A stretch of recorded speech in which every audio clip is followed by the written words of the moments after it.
Hello and welcome to part 2 of the tutorial in Photoshop using your self-portrait drawing turned digital illustration. You finished your lines, they look great. You traced everything with the brush and pen tool, maybe used multiple colors, maybe you stuck with one color, you experimented with lots of different brush presets. Now, lock your lines layer because you're finished with it, you don't want to touch it again. Turn the visibility off on your original sketch, so now you have a clean white background and all of your crisp or fuzzy, if you use the fuzzy brush, lines with your brush tool.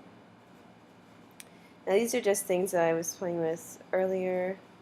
This is where we're headed, adding different areas and layers of color underneath our lines. So I'm just going to show you a couple things that you can do. I just hit the new layer button and I'm going to drag it in between my lines and the background. I'm going to label this layer dress because I am going to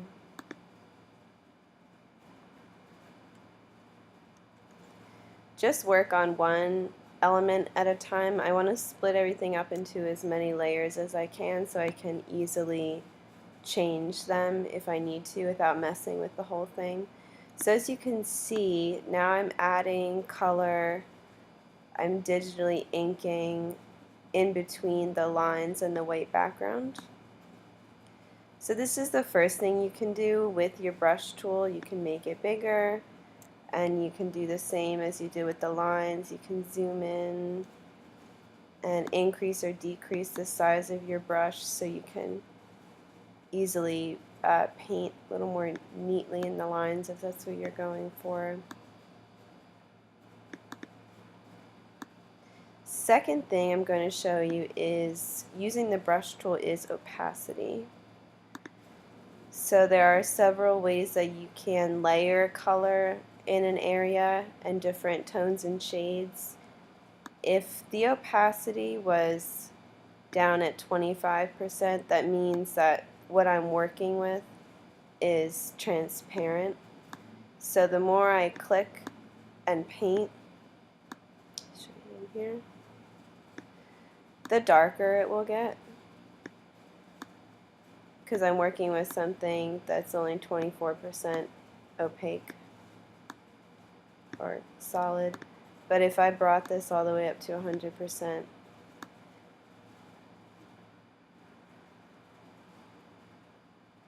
you go. Yeah, it's not transparent at all, as opposed to this.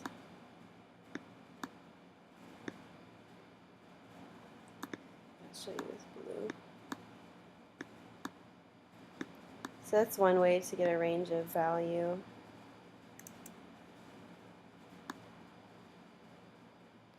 You can add shading or whatnot. And you can play with the different brushes also again.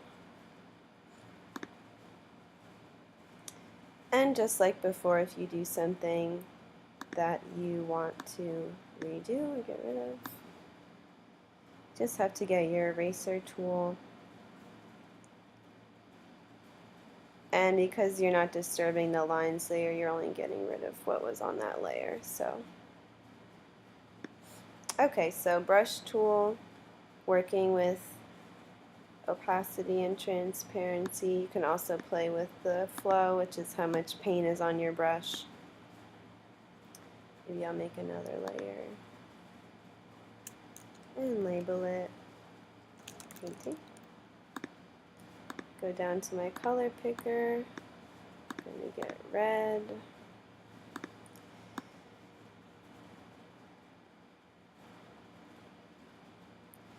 So you can see this is a pretty straight geometric form. Not sure if it's the best tool to use, my paintbrush.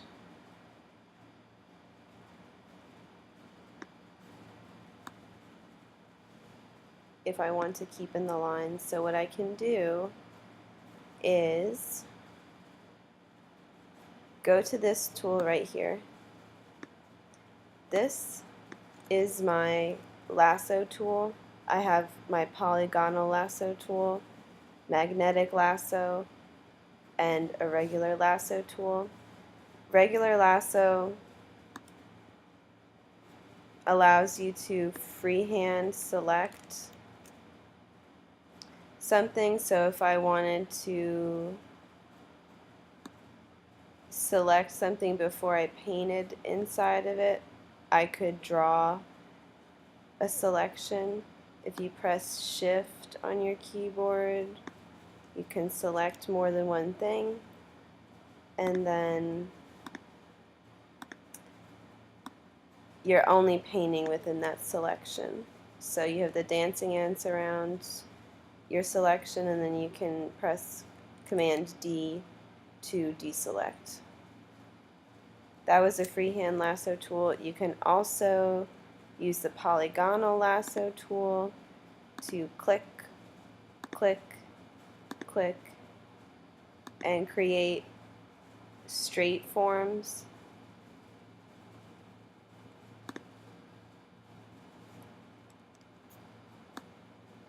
So yeah, now I'm only painting in that square I just drew. And then I'm going to press Command D to deselect.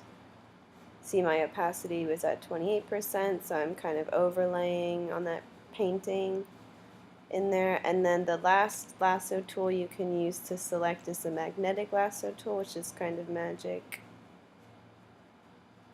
because even though you're not selected on your lines, anyway, that's probably not the best example. Even though you're not selected on your lines anymore, Photoshop will register that you have drawn these lines on a different layer. So you can try and draw around a shape and it will know where the lines are. So here's my can of LaCroix seltzer over here that I drink all the time. Okay. Brush tool, opacity, making a selection before you use the brush tool. Now you can add more layers. This is the last thing I'm going to show you. Add more layers to work with your background. So if I just use my paint bucket tool, I could also do this at any point. If you wanted to do this first and then work on top of the background with more layers of paint in different areas, if I click back on the dress and say, okay, I want to work on the dress some more. Oop, that's going to be ugly. Okay, turn the opacity up a little bit. So yeah, this is me working on top of a background.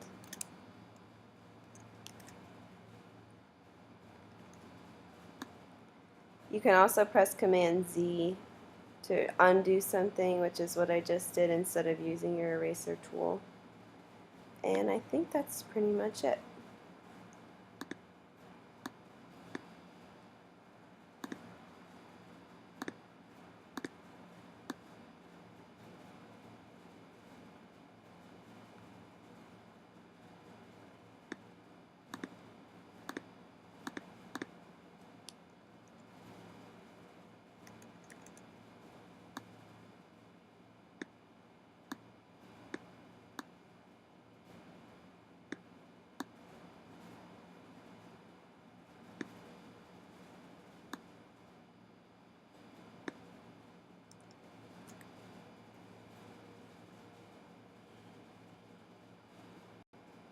I'm back. I forgot to show you one thing that I think you will like experimenting with, and it is the gradient tool. The gradient tool and the paint bucket tool are in the same drop-down menu. Here's the gradient tool.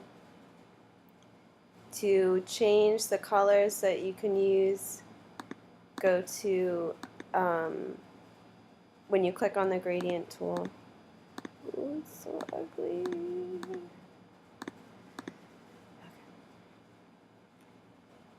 click on the gradient tool, double click here, and then you can make a custom gradient in a different style, however you want.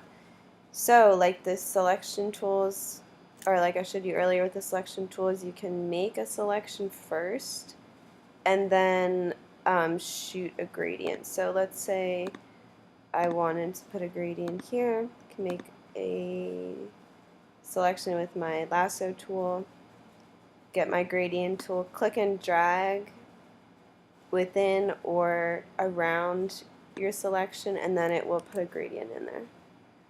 So if I wanted to make just a shape in the background,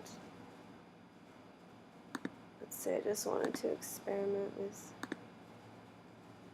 doing this.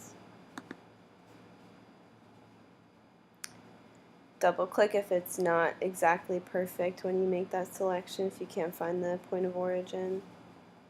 Okay, I'm going to get my gradient. I'm going to change this.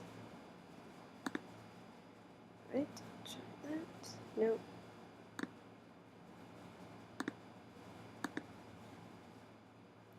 Okay, so on a new layer underneath my painting, I want to try and add another shape behind.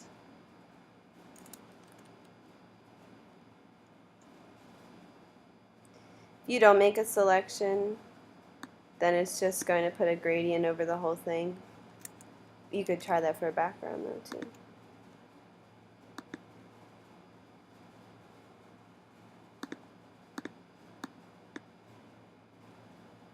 There you go. See, it just made a gradient over the whole thing, but this one is a selection here. So you can select parts of your drawing or make layers of shapes behind things and try and use your gradient tool. And that's it. For real this time.